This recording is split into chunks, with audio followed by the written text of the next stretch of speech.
Ya gue bisa jawab dengan tegas bahwa alasan gue keluar dari PSI itu bukan karena urusan pencapresan. Nggak ada kaitannya sama sekali. Kalau itu alasannya gue pasti akan sampaikan. Gue bukan orang yang takut untuk menyampaikan itu kok. Kalau itu alasannya, kenyataannya bukan. Pemuda punya peran aktif, punya kontribusi nyata, bahkan punya suara. Bukan cuma suara nyoblos, tapi suara di dalam ruang-ruang rapat, eksekutif ataupun legislatif, di mana pemuda yang menyatakan bahwa oke, ini pemikiran kami anak muda, dan ini keputusan yang kami mau ambil. Dan kami punya hak untuk turut mengambil keputusan di meja pengambilan keputusan ini. Gitu. Dan gue melihat politik pecah belah itu bukan hanya di kanan, gue datang dari kiri ya. Kalau secara politik gue ini nasionalis pluralis gitu ya, dari kiri lah diinterpretasikannya. Dan kita suka menuduh kanan ini yang pecah belah. Tapi sejujurnya politik pecah belah terjadi dari dua pihak. Dan komitmen gue, langkah politik gue ke depan apapun itu, harus bisa menjadi jembatan antara kiri dan kanan.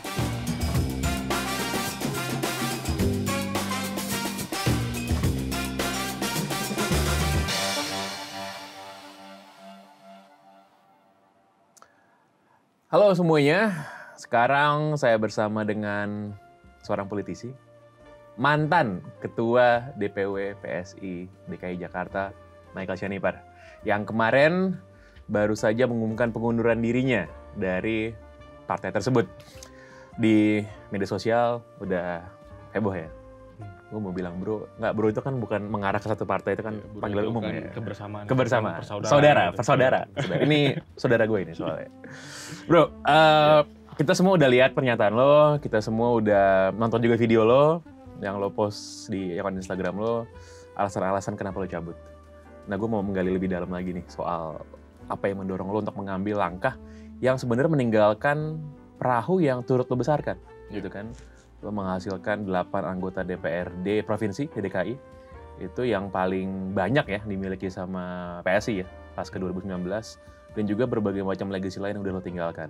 Selain soal apa yang udah lo nyatakan kepada publik, apa yang mendorong lo untuk akhirnya mundur sebenarnya?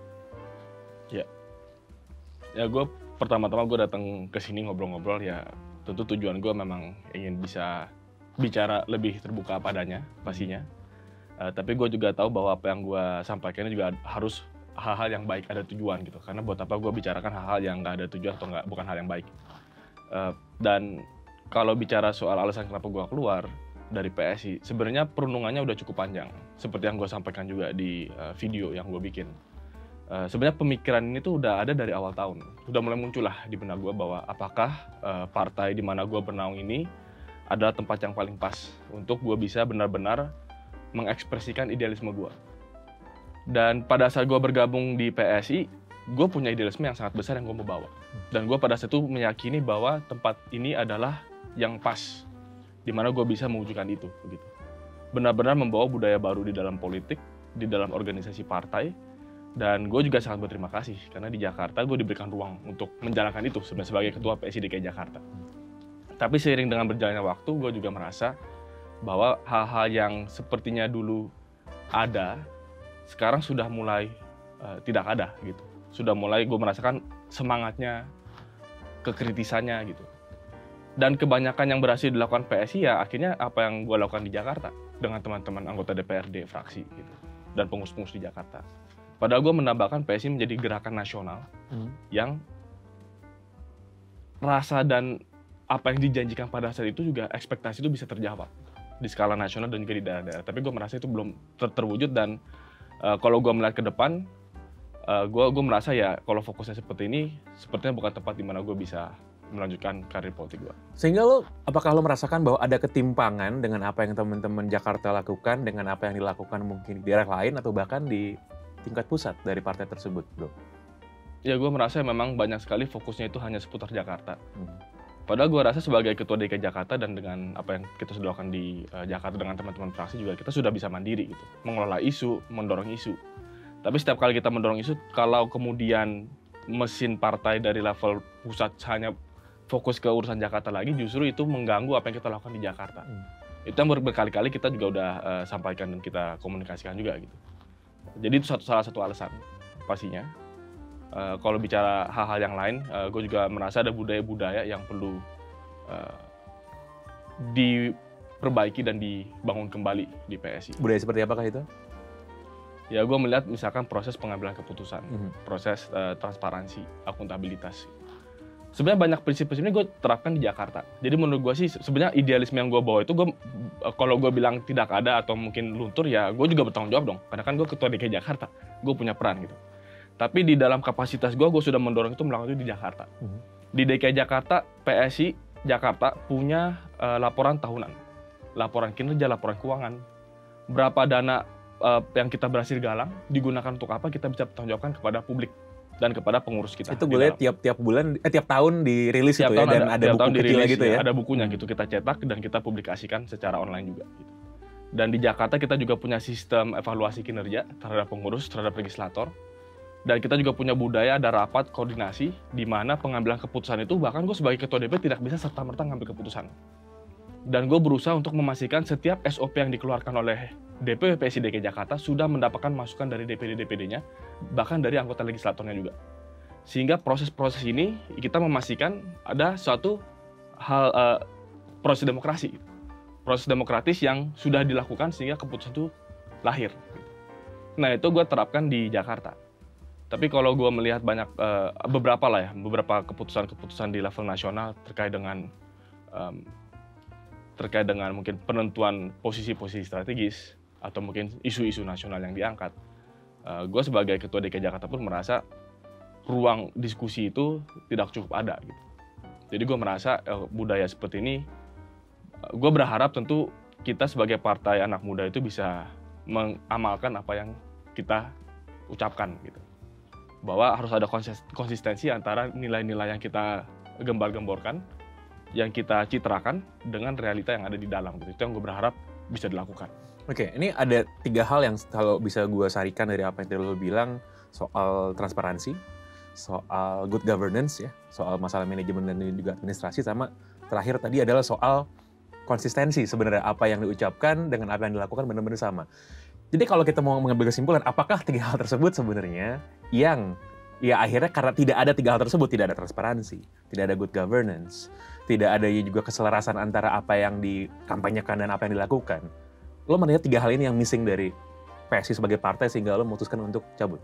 Mungkin yang gue bisa sampaikan begini, setiap partai itu pasti ada lebih kurang. Nggak mungkin ada partai yang sempurna. Dan PSI ya gue juga in defense of realita yang ada di PSI juga, ya memang kan partai baru. Banyak budaya masih dibangun gitu. Jadi gue rasa kalau to be fair ya kita nggak bisa expect untuk semua udah sempurna ya. Di partai manapun, mau itu PSI ataupun partai-partai lainnya, pasti ada lebih, pasti ada kurang gitu. Tapi bagi gue adalah karena memang tantangan terbesar PSI adalah apa yang dijanjikan di awal. Beda kalau suatu partai itu tidak gembor-gembor di awal gitu.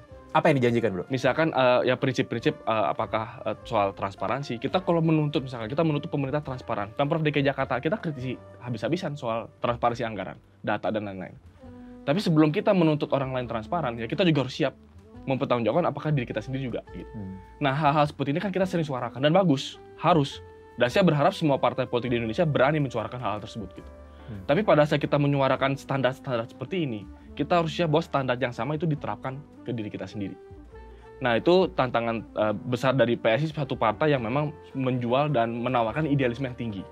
Dan itu yang saya suka dari PSI di awal. Itu kenapa saya gabung ke PSI, karena ada idealisme yang ditawarkan gitu. Pemuda berpartisipasi, egaliter, pengambilan keputusan yang seharusnya demokratis gitu. Itu hal-hal seperti ini yang saya harapkan dan yang itu yang ditawarkan gitu. Tapi pada saat saya sudah berjalan, ya saya merasa ya sekali lagi semua organisasi manapun pasti tidak sempurna, pasti ada lebih kurangnya. Tapi karena apa yang sudah diekspektasi awal itu terlalu tinggi, nah itu menjadi tantangan tersendiri. Gitu. Dan bagi gue sendiri ya gue berterima kasih sekali lagi, menurut gue banyak hal-hal baik di PSI yang gue juga apresiasi. Tapi untuk idealisme yang gue percaya untuk kedepannya, ya gue merasa rasa kedekatan gue untuk kemudian gue mau melanjutkan membangun cita-cita politik gue itu, gue sudah mulai merasa hatinya nggak lagi gitu. Nggak, kayaknya ya udahlah, gue nggak seantusias itu lagi untuk memperjuangkan ini lebih lama lagi di PSI. Secara historis dan track record yang lo lakukan, dalam beberapa momen itu lo berbeda pandangan dengan DPP PSI. Misalnya nih, waktu soal wacana 3 periode, misalnya perpanjangan masa jabatan. Itu kan saya juga nggak tahu PSI waktu itu sebenarnya stance-nya apa, saya juga nggak gitu jelas sebenarnya. Tapi stance lo kan keras, bahwa lo bilang nggak, kita menolak gitu ya, di Jakarta menolak. Lalu soal Formula E misalnya, dari awal PSI Jakarta mengkritisi, tapi pas Formula E-nya dilaksanakan, lu datang ke sana gitu. Nah, hal-hal seperti ini kan menunjukkan bahwa dari awal lu udah beda nih sama DPP. Dan mungkin aja para pengurus di DPP ini merasa, ya lu kan di level daerah, lo ngikut dong sama apa yang gua bilang. Bisa nggak kalau misalnya mereka bilang, ya ini si Michael aja bandel sih, nggak mau nurut gitu, makanya dia nggak bisa lihat apa yang lagi kita kerjain gitu. Iya. Gimana bro? Oke, jadi gue juga mungkin dari perspektif sebagai seorang organisator juga ya. Gue adalah pada saat itu ketua DPW DKI Jakarta. Jadi gue paham bahwa ada garis organisasi. Ya gue sendiri ketua DPW, kalau misalkan gue mengambil suatu proses keputusan, kemudian DPD atau di bawah-bawahnya berbeda pendapat semua, ya repot juga. Gue sebagai ketua DPW nggak bisa menjalankan organisasi dengan baik. Jadi gue paham bahwa harus ada garis organisasi. Tapi sekali lagi balik ke poin yang awal, dan gue rasa yang kasus 3 periode itu juga hal yang menarik ya, dan jujur saja itu hal yang sangat berkesan, meninggalkan kesan bagi gue tentang partai ini mau jadi seperti apa. Kalau bicara substansi dulu ya, sebelum bicara proses substansi, gue sebagai seorang yang percaya konstitusi, gue memang pada dasarnya tidak setuju ada wacana amandemen 3 periode tanpa ada satu krisis bangsa. Karena pemahaman gue dulu kuliah ilmu politik, gue banyak belajar dan baca-baca soal konstitusi, baik itu di Amerika ataupun di Eropa. Gue punya keyakinan bahwa konstitusi itu diubah hanya pada saat dasar negara itu memang harus menyesuaikan perubahan zaman. Jadi secara prinsip, gue memang nggak setuju dengan amandemen menjadi 3 periode. Apalagi konteks sejarah, kita membatasi 2 periode itu juga ada konteks sejarahnya gitu kan, era reformasi. Dan dalam hal substansi, gue sebenarnya punya keyakinan harusnya PSI sebagai partai anak muda harusnya berani bersuara dan keras bersuara. Karena ini prinsip. Tentu bisa ada argumen, oh ini ada realita politik, mungkin ada manuver politik, apa segala macam kayak begitu. Tapi kalau kita berpartai tidak berani bersuara, padahal kita partai anak muda, terus ya ngapain capek-capek? Karena sekali lagi, PSI itu didirikan dan berhasil menarik banyak anak muda pada saat itu, karena ada satu nilai yang ditawarkan gitu. Tapi kalau nilai kekritisan itu kemudian luntur, tidak ada lagi yang mengikat kita untuk bergabung dan bertahan di PSI, menurut gua gitu. Itu kenapa menurut gua secara prinsipil sangat penting.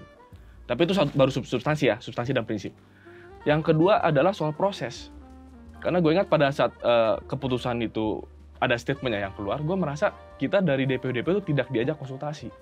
Sikap-sikap seperti ini. Gue bahkan merasa belum bisa menyuarakan pemikiran gue itu di dalam proses pengambilan keputusan. Dan menurut gue ini bukan sekali 2 kali kejadian. Misalkan deklarasi capres pertama kali. Bukan yang terakhir ya, tapi yang dulu kita juga pernah deklarasi capres. Kemudian ada deklarasi bahwa mundur dari pencapresan. Gue merasa kita sebagai pengurus-pengurus yang juga turut berkontribusi membangun partai ini tidak dilibatkan dalam proses-proses pengambilan keputusan itu, padahal itu keputusan yang sangat strategis. Tapi gue paham organisasi lah. Kalau memang ada hal yang sifatnya nasional, tentu pengurus level nasional ambil keputusan. Silahkan gitu. Gue bukan bilang oh semuanya harus voting sampai pengurus level kecamatan dilibatkan, ya mungkin nggak realistis juga. Organisasi nggak bisa berjalan seperti itu juga. Tapi karena kita adalah partai egaliter, di mana seorang pengurus di level pusat atau provinsi atau bahkan anggota biasa itu sebenarnya setara. Jabatan itu hanya amanah. Kebetulan Anda ini ketua DPW DKI Jakarta. Kebetulan Anda ini anggota DPD DKI Jakarta misalkan. Tapi pada dasarnya kita anak muda, hanya karena Anda ketua DPW bukan berarti Anda lebih hebat daripada saya. Bukan berarti Anda kemudian bisa mengambil keputusan seenaknya saja gitu. Nah, ini yang balik lagi, ini yang ekspektasi awal. Pada saat kita membangun partai, ada satu budaya yang ditawarkan. Dan itu yang gue berharap sebenarnya dirasakan gitu. Pada saat kita mengambil keputusan, hal-hal teknis, mungkin peraturan-peraturan organisasi di internal, atau mungkin bahkan keputusan-keputusan yang sifatnya sangat strategis dan berdampak luas bahkan kepada diri gue sendiri sebagai ketua DPW pada saat itu.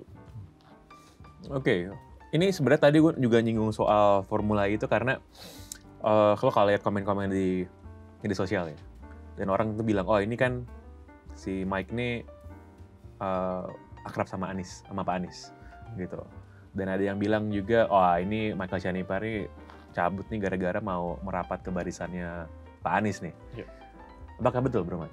Ya, gue bisa jawab dengan tegas bahwa alasan gue keluar dari PSI itu bukan karena urusan pencapresan. Nggak ada kaitannya sama sekali. Kalau itu alasannya, gue pasti akan sampaikan. Gue bukan orang yang takut untuk menyampaikan itu kok. Kalau itu alasannya, kenyataannya bukan. Gue keluar dari PSI itu untuk alasan-alasan yang tadi gue udah jelaskan dan apa yang gue sampaikan di video di Instagram gue gitu. Jadi tidak ada kaitannya dengan pencapresan. masalah gue dekat dengan Pak Anies, misalkan tahun lalu juga ada beberapa wartawan tanya, ya faktanya adalah tahun lalu gue ngurus G20, acara pemuda untuk G20. Dan salah satu tuan rumahnya adalah Jakarta. Justru menurut gue pada saat itu, gue harus menunjukkan, walaupun gue sebagai ketua partai oposisi di Jakarta, tapi karena ada acara internasional, membawa nama baik bangsa, dan ini adalah program prioritas dari presiden kita, gue harus bisa kerjasama dengan Pak Anies. Dan itu kita lakukan. Justru di sana, orang mau menginterpretasikan kedekatan lah, segala macam, terserah. Bagi gue itu adalah kita berbangsa bernegara. Ada jiwa negarawan yang gue berusaha menunjukkan bersama dengan Pak Anies. Dengan kita bisa kerjasama menjalankan acara itu. Tapi kalau kemudian itu diartikan sebagai kedekatan, ya silakan. Kenyataannya memang kalau kita mau kerjasama membangun bangsa harus ada kedekatan. Tapi dalam konteks politik Jakarta, menurut gue sangat konsisten sebagai partai oposisi. Dan gue berani jamin dan gue bisa sampaikan bahwa salah satu politisi dan ketua partai bahkan yang paling kritis terhadap pemerintahan Anies Baswedan adalah gue. Interpelasi bisa dicek di Google aja berita-beritanya.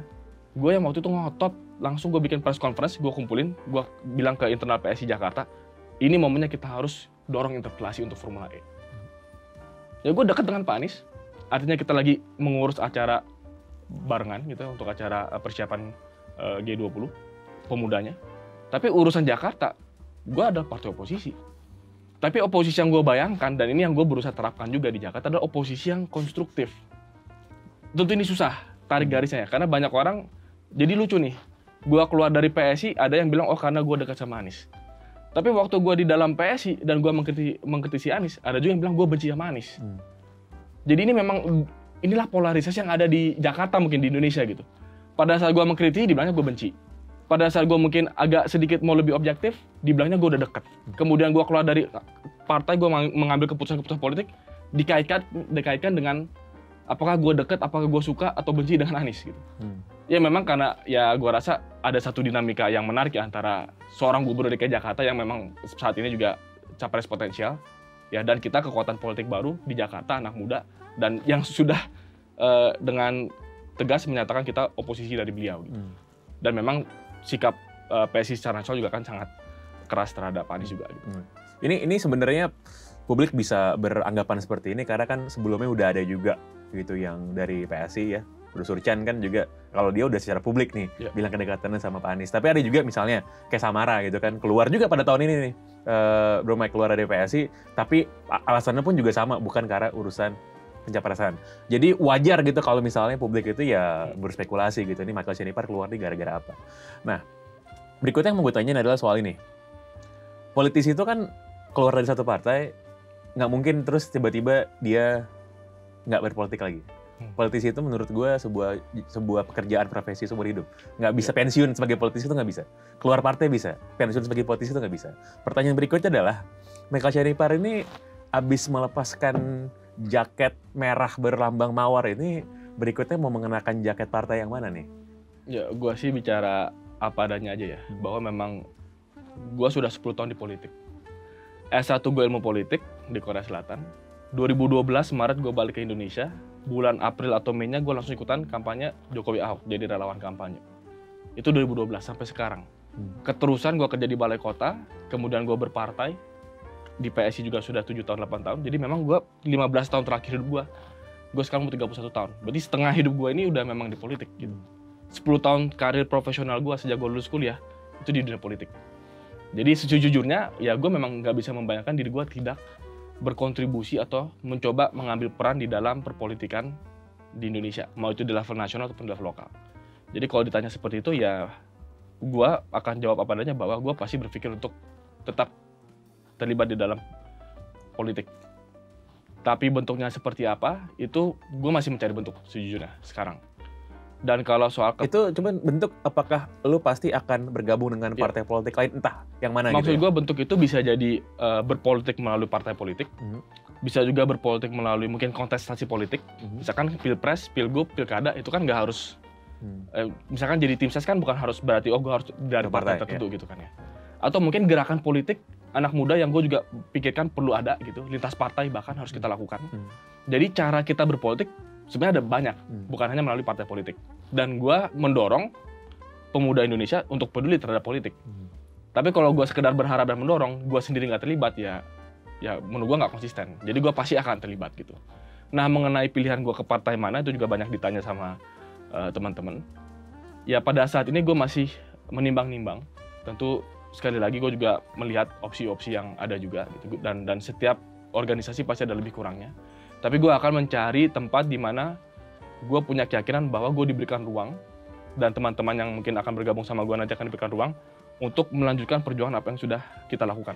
Teman-teman yang bergabung dengan lo berarti lo sedang berencana membuat sebuah kendaraan yang baru kah atau sebuah gerakan yang baru kah di mana lo akan merekrut mungkin orang-orang lain, anak-anak muda lain, bro? Ya, mungkin bukan istilahnya merekrut ya, tapi gue merasa selama ini apapun yang gue lakukan di dalam langkah-langkah politik gue tuh pasti ada aja rekan-rekan seperjuangan gitu. Jadi itu satu hal yang gue antisipasi.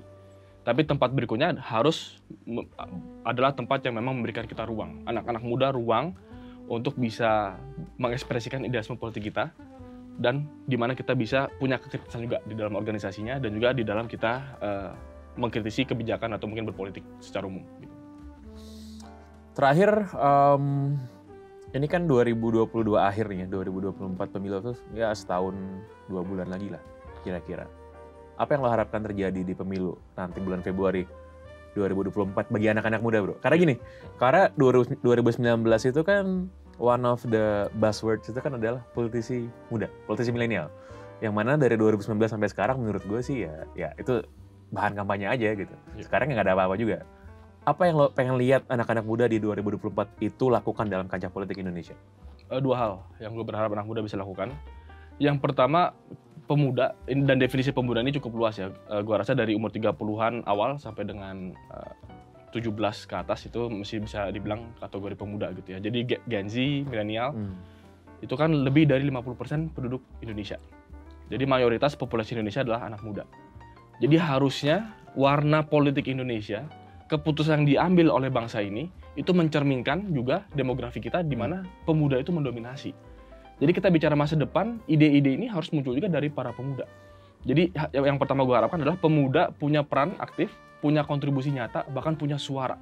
Bukan cuma suara nyoblos, tapi suara di dalam ruang-ruang rapat, eksekutif ataupun legislatif, di mana pemuda yang menyatakan bahwa oke, ini pemikiran kami anak muda, dan ini keputusan yang kami mau ambil. Dan kami punya hak untuk turut mengambil keputusan di meja pengambilan keputusan ini, gitu. Di ruang pengambilan keputusan ini. Itu yang pertama. Yang kedua, gue melihat Indonesia ini memang masih ada risiko polarisasi. Apalagi tahun politik. Dan gue suka sampaikan ke teman-teman, kita diskusi, jangan sampai pemuda ini juga langsung turut terbelah. Gue kalau ngeliat generasi di atas kita, jujur aja gitu ya. Gue nggak tahu nih kalau ada orang tua yang nonton agak tersinggung atau enggak. Tapi gue merasa generasi di atas kita banyak yang sudah pikirannya itu terbelah, terkotak-kotak. Antara dia kiri atau kanan gitu kan. Dan sekarang generasi mudanya dipaksa juga kayak begitu. Makanya misalkan nih, gue ada kedekatan sama Pak Anies aja. Itu juga banyak soal langsung dicap gue kadrun. Atau bahkan Samara waktu itu juga kan langsung dicapnya begitu gitu. Menurut gue konyol gitu. Dan ini tidak mencerminkan kedewasaan demokrasi. Ini justru mencerminkan polarisasi yang sangat berbahaya untuk ke depan. Gue berharap pemuda-pemuda Indonesia kita bisa lepas dari pengkotakan yang terjadi di generasi di atas kita. Karena 20 tahun, 30 tahun dari sekarang, siapapun capres yang bertarung saat ini, isu-isu yang kemudian mungkin penting saat ini, mungkin udah nggak relevan 20 tahun, 30 tahun dari sekarang. Tapi perpecahan yang ada tahun ini, bisa-bisa masih berkelanjutan 20-30 tahun dari sekarang. Pada saat generasi muda yang ada sekarang ini menjadi generasi yang dimana kita menjadi pengambil keputusan. Gitu. Jadi gue berharap anak-anak muda tidak terjebak, tidak tertarik-tarik oleh politik pecah belah. Dan politik pecah belah ini banyak kemasannya. Dan gue melihat politik pecah belah itu bukan hanya di kanan, gue datang dari kiri ya. Kalau secara politik gue ini nasionalis pluralis gitu ya, dari kiri lah diinterpretasikannya. Dan kita suka menuduh kanan ini yang pecah belah. Tapi sejujurnya politik pecah belah terjadi dari dua pihak. Dan komitmen gue, langkah politik gue ke depan apapun itu, harus bisa menjadi jembatan antara kiri dan kanan. Karena kalau pemuda tidak bisa menjadi jembatan, jujur saja gue agak ragu orang-orang tua generasi di atas kita ini mampu menjadi jembatan.